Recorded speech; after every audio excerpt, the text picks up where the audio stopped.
All right, let's dive right in. Today, we are getting into the really high-stakes world of live streaming architecture.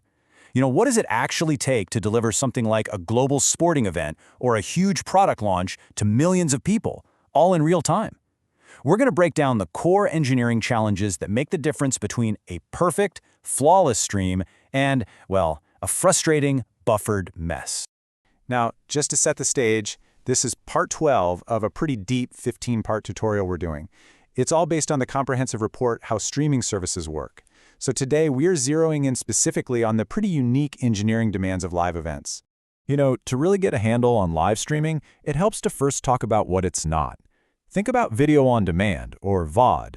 That's kind of like a library. The main goals are quality and reliability. You can pre-process everything, you can cache it all over the world, and honestly, if it takes 10 or even 20 seconds to start up, nobody really minds. Live streaming?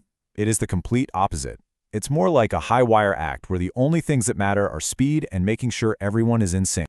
And that right there is the fundamental challenge. See, with a live event, the content is literally being created at the exact same moment it's being delivered. There is just no time for some long, fancy optimization pipeline. The system has to ingest it, process it, and get it out to the entire world in seconds, not minutes. It requires a totally different way of thinking about architecture. So how in the world do engineers actually solve for this? Well, it really comes down to focusing on a few totally non-negotiable architectural pillars that are just designed from the ground up to handle the pressure of being live. The whole solution really boils down to three main priorities. First, you've got to absolutely crush latency. Second, you have to control for something called jitter to keep everyone perfectly in sync. And third, you have to be ready to scale up to a massive, massive audience in an instant. So let's break down each one of those. Okay, first up, latency.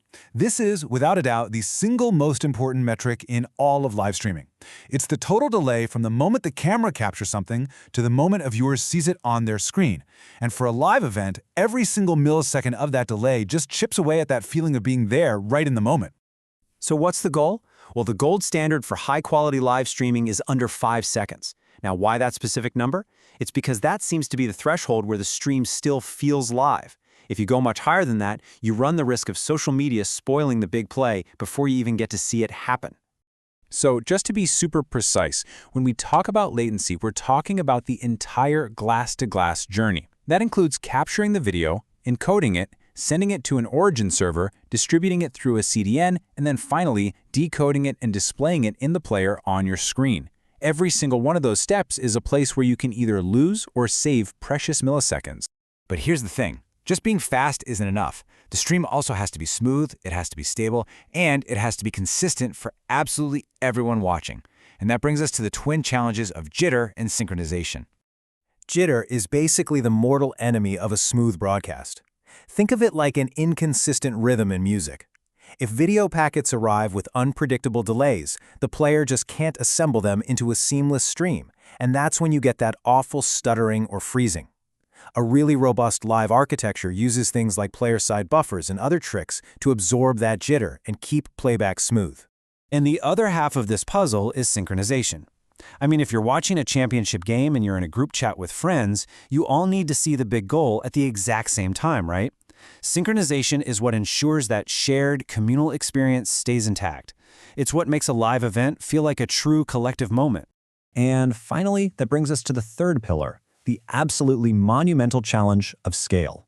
A live stream can literally go from just a handful of viewers to millions in the blink of an eye when an event kicks off. The infrastructure has to be ready for that tidal wave of demand. The pressure points here are just totally unique to live events. You have massive numbers of people watching at the same time, completely unpredictable spikes in demand, and you need to deliver a high-quality experience to everyone, everywhere, all at once. And of course, the system cannot go down. High availability isn't just a goal, it's a flat-out requirement.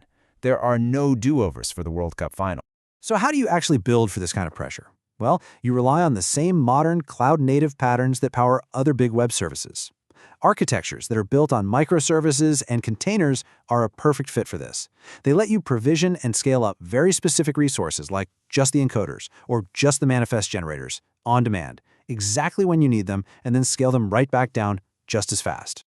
All right, let's pull all of this together. If you're an IT pro designing or managing systems that have to deal with live video, what are the absolute most important things you need to remember?